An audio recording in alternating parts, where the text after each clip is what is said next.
తిరుపతి రోడ్లపై అలా కదిలి వస్తుంటే వాహనాలన్నీ తప్పుకునే పరిస్థితి. రోడ్డు మీద రయ్యమని పరుగులు తీస్తుంటే కళ్ళు పెద్దవి చేసి చూసే ఆకృతి. కానీ ఇప్పుడు ఏవి నాటి వైభోగములు, ఏవి నాటి కళాకాంతులు ఆర్భాటంగా మొదలై అలంకారప్రాయంగా మారి ఇప్పుడు చెత్త వాహనాల పక్కన గమ్మున నిల్చున్న డబుల్ డెక్కర్ బస్సు కథ ఇది.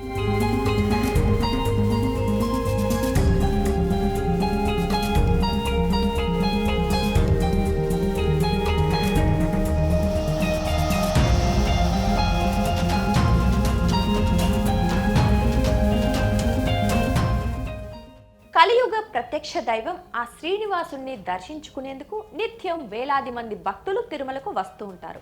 అలా వచ్చే భక్తులతో ఎగువన ఉన్న తిరుమల మాత్రమే కాకుండా కొండ కింద ఉన్న తిరుపతి కూడా ఎల్లప్పుడూ కిటకిటలాడుతూ ఉంటుంది.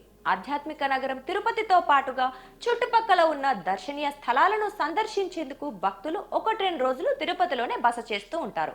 అలా వచ్చే శ్రీవారి భక్తులకు తిరుమల తిరుపతి అందాలు చూపించడంతో పాటుగా స్థానికులకు ఉపయోగపడాలని గతంలో డబుల్ డెక్కర్ బస్సును తీసుకువచ్చారు. గతేడాది ఆర్భాటంగా ప్రారంభించారు. అయితే ఆర్భాటంగా ప్రారంభమైన డబుల్ డెక్కర్ బస్సు అలంకారప్రాయంగా మారింది. ప్రస్తుతం చెత్త వాహనాల పక్కన చేరింది.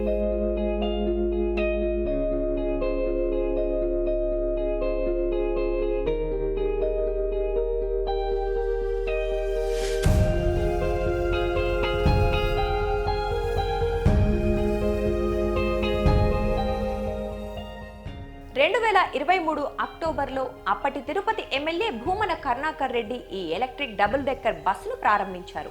తిరుపతి పట్టణాభివృద్ధి సంస్థ నిధులతో 2,35,00,000 రూపాయలు వెచ్చించి ఈ బస్సును తీసుకువచ్చారు. ఒకసారి ఛార్జింగ్ చేస్తే 250 కిలోమీటర్లు నడిచే ఈ డబుల్ డెక్కర్ బస్సులో 65 మంది ఒకేసారి ప్రయాణం చేయవచ్చు. అలాగే తిరుపతిలో ఈ బస్సు అందుబాటులోకి రావడంతో మరో అరుదైన గౌరవం ఆధ్యాత్మిక నగరానికి చేరింది. చెన్నై, హైదరాబాద్, బెంగళూరు తర్వాత డబుల్ డెక్కర్ బస్సు అందుబాటులోకి వచ్చిన నగరంగా తిరుపతి నిలిచింది.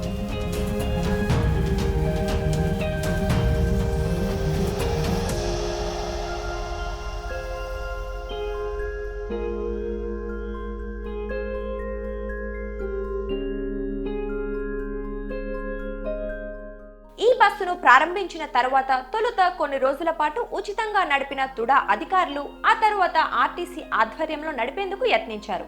అయితే ఆర్టీసీ అధికారులు అందుకు ఆసక్తి చూపకపోవడంతో సొంతంగానే నడుపుతూ వచ్చారు. మొదట 50 రూపాయల ఛార్జీగా నిర్ణయించి నగరంలో తిప్పటం మొదలుపెట్టారు. అయితే డబుల్ డెక్కర్ బస్సుకు ప్రజల నుంచి ఆశించినంత స్పందన రాలేదు. దీనికి తోడు అనుమతులు లేవని రవాణా శాఖ అభ్యంతరం తెలపడంతో ప్రస్తుతం డబుల్ డెక్కర్ బస్సును తుడా అధికారులు మూలకు పెట్టారు. తిరుపతి పట్టణాభివృద్ధి సంస్థ చెత్త వాహనాలు నిలిపే చోట ఈ బస్సును నిలిపి ఉంచారు.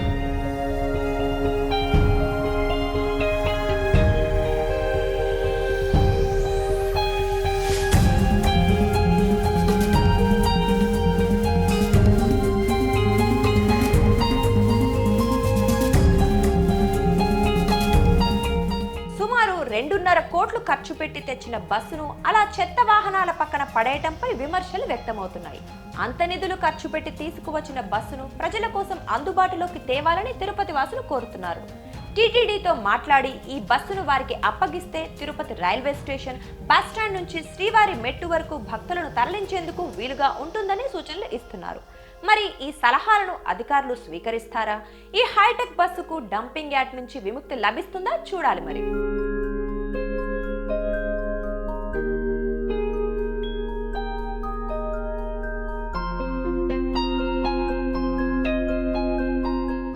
మున్సిపాలిటీ నిధులు వెచ్చించి 2 కోట్ల రూపాయలతో వెచ్చించి ఈరోజు బస్సు తీసుకొచ్చి తిరుపతి రోడ్ల మీద హంగామా చేసి తిప్పి ఈరోజు దాన్ని ఏ దుస్థితికి వచ్చిందో మీరే ఒకసారి చూడండి. డంపింగ్ యార్డ్ చెత్త లారీలతో పాటు ఈ బస్సును కూడా పెట్టారు.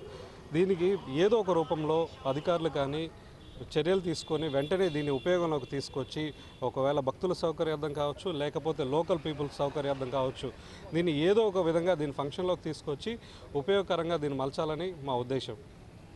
దాదాపు 2 కోట్ల వ్యయంతో ఈ బస్సుని మున్సిపాలిటీ తేవడం జరిగింది 9 నెలల ముందు. దాన్ని గత కొన్ని నెలలుగా మూలపడేశారు. అది ఎందుకు పడేశారో ఏమో మాకైతే అర్థం కావట్లేదు.